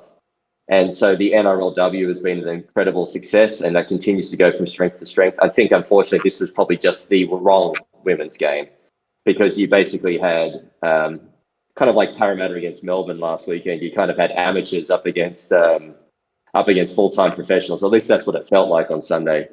But this is definitely what it felt like in Vegas, and a 90-4 scoreline in 70 minutes really, it killed the momentum for the crowd. It sucked the oxygen out of the place. I think you lost most of the Raiders and Warriors fans seemed to take off. A number of the British fans seemed to stick around, but it felt like by the time we got to the main game, the big game, Penrith versus the Sharks, I don't know how many were there, but it felt like it was maybe half full at best, the stadium. And it kind of killed the atmosphere to some degree, even though it was by far the best game, which was the last game that they had. So, I'm not against them having 4 games. They need to get the timing right, and they need to get the right games. I was definitely losing steam by the end of it. I was really desperately hoping the game didn't go to extra time in the late game, because I was cooked and done, and I had an early flight the next morning. So overall, an amazing experience. A bit of tweaking required, but I think the NRL has already acknowledged that, and I'm sure they'll do what they need to do to make sure that they keep it interesting the whole way through next year. Yeah, maybe a women's origin might be a far better prospect. It'd certainly have the interest of supporters in Australia, and would probably be a close contest. John, what on earth is going on, mate? So we sort of flagged that Ben Johnson's got a couple of cheeky questions there, and sort of building on from your big nights out in the lead up to round 0. He asked, did Chris see James Hooper over there? Seems like no one could find him at all from reports. So we'll tread carefully with that one, but it certainly was in the press that James Hooper was missing, or MIA, missing in action over in Vegas with his Fox sports duties. But you didn't happen to see him out in the town while you were out there, Chris? Firstly, Johnson's a bit of a mug there, but no, I didn't see Hoops out and about, but I'm sure he was enjoying himself wherever he was. Yeah, a lot I won't touch that one. Neon lights to shine off the Chrome Dome, so you wouldn't have missed him if he was out there. And then a more prudent question, given that you are a connoisseur of collections, and Michael asks, how many jerseys did you buy? Well, so this is going to be boring to everyone but the most niche jersey collectors, but I very carefully selected the outfits that I would wear whilst I was there. Outfits. So I wore a Boston Bears jersey. So if you recall, the Boston 13s were a USA team that merged with the Bears. So I had a Boston Bears jersey that I wore around. I also wore a USA Tomahawks jersey from 1993. On the Eric Grothe theme, on the day I wore a full Eric Grothe tracksuit from 1981 State of Origin, and I can share some details with 60s afterwards with a big KB logo on the back, so a full Adidas tracksuit on game day. I didn't actually buy any jerseys, but I did buy a Vegas jacket and a hat, which it was already more than my wife was happy with, but ultimately we still seem to be together, although she could be gone when I get home today. Any feedback from local American fans over there that you got to speak to? What they thought of the games, the event, just the whole week? Can I just give you one piece of feedback, and probably my proudest achievement? Because before I lived in Europe, I lived in the States for 5 years, and part of I would share my passion for Parramatta with American guys. And I've got maybe half a dozen of them now who also have the Watch NRL app, and they will watch the games, usually on replay because the timing's not great. But a couple of them will stay up for every game. I've got one mate, and I'll shout out my friend Dan. He lives in Kansas City. He's thrown himself into it with an absolute passion. So he just absolutely follows every aspect of the game. He has learned all the players. He understands the plays. He's learned the history of the game. So he's an avid reader of the Throw, for instance. And watching this manifest itself, in a way that wasn't embarrassing to me, was the most proud thing I've ever seen. In terms of, we were down at Fremont Street, and Dan turns around and goes, "Hey, there's Gordon Tallis." And I'm like, "Oh, okay, there he is, Raging Bull. He's chatting to some blokes." And Dan, never short of a word, he goes straight over to Gordy and just starts talking to him about Dylan Brown and all the other topical rugby league topics. And Gordy's sitting there just absolutely flummoxed by this guy with an absolutely thick sort of American accent who's speaking to him in fluent NRLese. And it was probably the proudest moment of my life. That's awesome. To this point. So I'll shout out Dan, and I'm sure he'd come on the pod if you guys ever wanted him to, but for him to be able to keep up and talk fluently with Gordon, and Gordon straight away is like, "Mate, if you need me to come on a podcast to talk," he goes, "I can't believe there's a guy like you out there in the US who has absolutely just embraced the game to this level." So that to me was a really nice moment. And look, I don't see the rugby league or NRL being a formidable competitor to the NFL and all the other sporting juggernauts there, but if you get a few extra eyeballs, if you get a few extra fans, then they tell their friends, and they tell their friends. I mean, it's got to start somewhere. And in someone like Dan, I think it's really kind of worked out pretty well. So yeah, that's an interesting story. Well, we certainly be interested in having a chat with Dan. We've got our good mate Ron Greep, who is similarly, has embraced rugby league and taken himself on a path of education. And I must say I enjoy Ron's questions that he sends through to me, because even like, for example, on the weekend just gone, had the question waiting for me about the penalty try, and how does that work? How does that come about? And anytime there's something that comes up about rugby league, he either educates himself via his own research on the net, or he'll fire a question our way. Which just seeing people like that, who the game is foreign to them, it's not accessible in terms of, you know, a local team that they can follow or anything like that, but they just fully embrace a game which, you know, 99.999% of their countrymen have no concept of. So that's great. So what was your highlight? I mean, you spoke very affectionately about that moment, but what was your highlight of the trip, mate?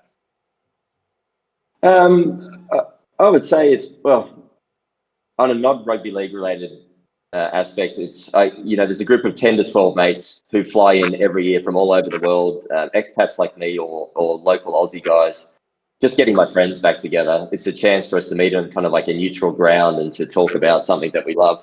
So that piece of it is probably the key bit. But from a rugby league perspective, I would say it's the collection, kind of like Magic Round. It's the collection of all these different fan bases. Everyone's just out to have a good time, you know. But also adding the English fans to it, I think it's just we can be quite tunnel visioned, or the Australian Rugby League has been quite tunnel visioned in its view of the game for probably the last 30 years. I know there's a bit of chat going around now as to whether or not the NRL might purchase the Super League, but it is good to remind yourself that even though it's not the most prominent international game, that it is an international game. There are fans across the world with their own fan base, their own game, their own competition. And seeing these guys, hearing the passion and the knowledge base from the English fans, I think is something that there is something there that could be monetized. You know, if you're going to look at it cynically, like the NRL has obviously seen that as well.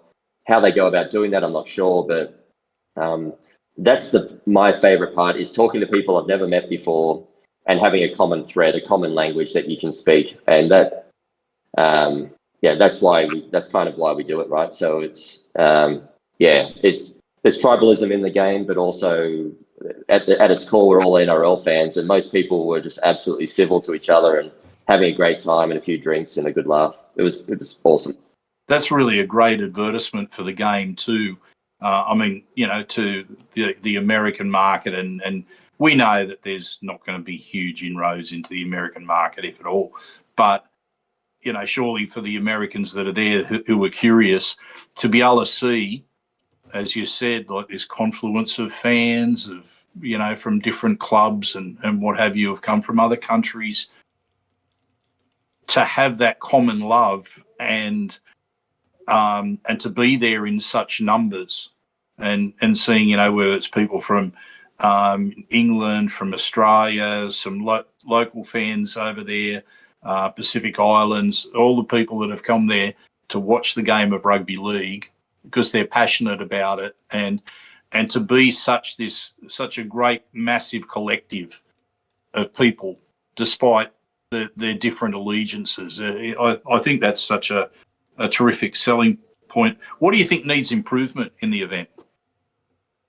We spoke about the actual game day itself. So the game day itself, they need to figure out the order of the games, and they need to work out what the optimal structure of the day is. But outside of that, I mean, this is not something that can be fixed, but people need to be very aware of the price of things over there.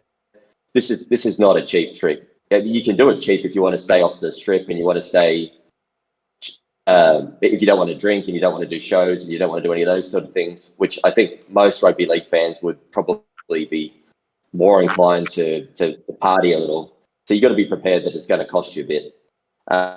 What's a ballpark figure for a single person, do you think, outside of airfare, maybe even outside of accommodation, right? What do you reckon someone's going to spend just in terms of spending money around the event? For decent tickets, you need about $200 Aussie. We were sitting in the lower bowl, and we spent a bit over $200 this year. So you need about $200 Aussie for tickets. Most meals are bloody expensive. So if you're gonna, don't eat your food in the casinos, because it's going to cost you an absolute bomb. You know, like a bottle of water, you're spending kind of $7 or $8 US, which I guess is what, $12, $13 Aussie. At the game, we had those tall boy beers, those big kind of oil cans that they drink over there. And I think we were paying about $16 US. So what's that? I don't know, $25 Aussie, something like that for a beer. So you've got to be ready to splash out. I hope no police are listening to this, but I smuggled in a hip flask of vodka into the game. So I drank a fair bit cheaper than probably some of my colleagues that were with me, but it's bloody expensive. Meals will cost you probably $100. It depends where you eat, right? But if you want to have a half decent meal, you're looking at probably $50-$60 US each. So you're talking close to $80 to $100 Aussie.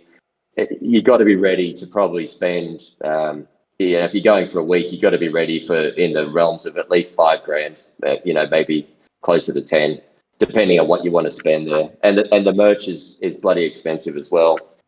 You're talking t-shirts are like 45 US again. So what's that? $65-$70 Aussie for a pretty dodgy screen print. So yeah, but I mean, you don't have to do any of these things. You can come over and you can do it much more affordably. But I think a lot of people, a lot of Australian tourists probably found out the hard way that a weak Australian dollar coupled with the regular Vegas prices was a recipe for disaster in terms of your finances.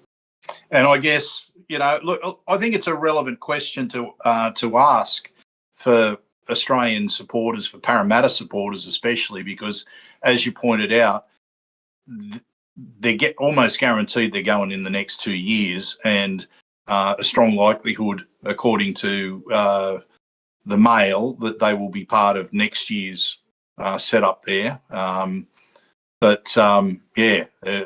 it was something that I was certainly considering myself, but man, that is that's a fair investment to make on 1 week of the year to a football, mate. I would recommend. Sorry, 60s. I would just recommend for people that want to do it, stay in Old Vegas. Don't stay on the Strip. The prices become halved. If you're on the Strip, everything is through the roof. So it's probably more cost effective to stay in Old Vegas. They've got all the casinos. Okay, the casinos are a bit more run down, they're a bit dingy, but it's also part of the fun. So I think that's something we're going to look at closely next year to save some coin, to stay off the Strip, stay in Old Vegas. Drinks are half the price. It's still expensive, but it's just not going to kill you. And there's most of the rugby league actions happening down there until game day itself. So just a tip, a trap for young players, or a tip for those coming over.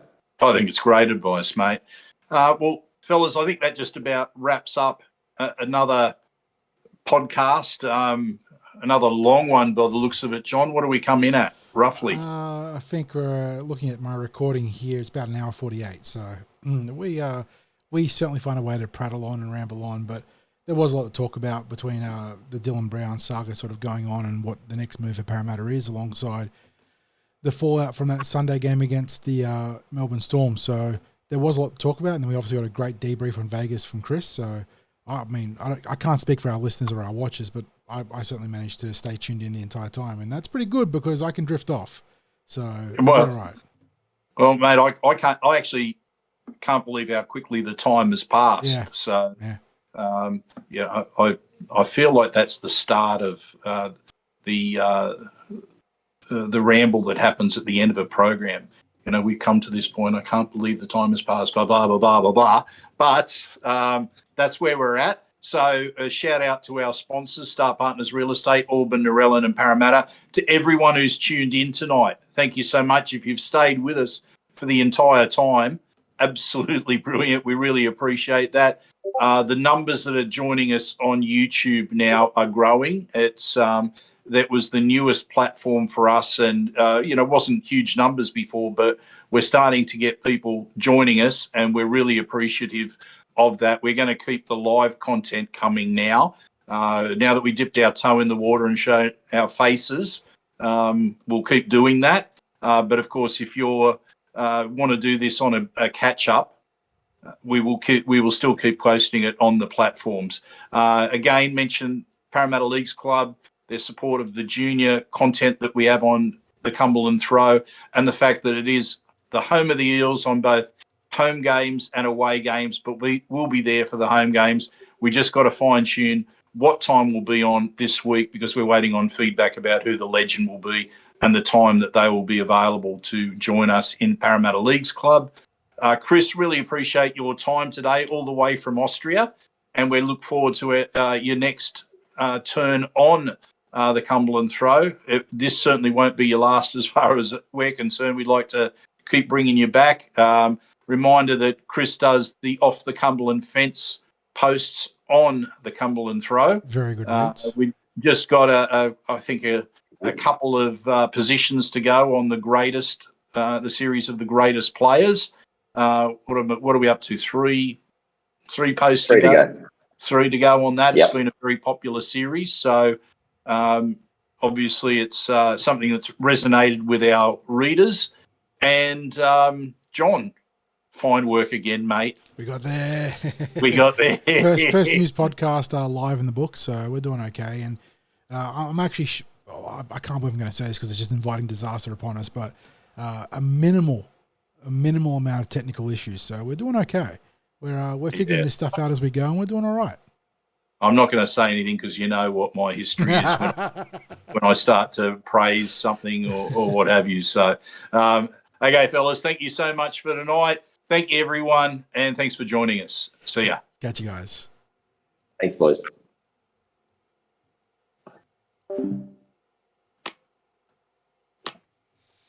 And we're out.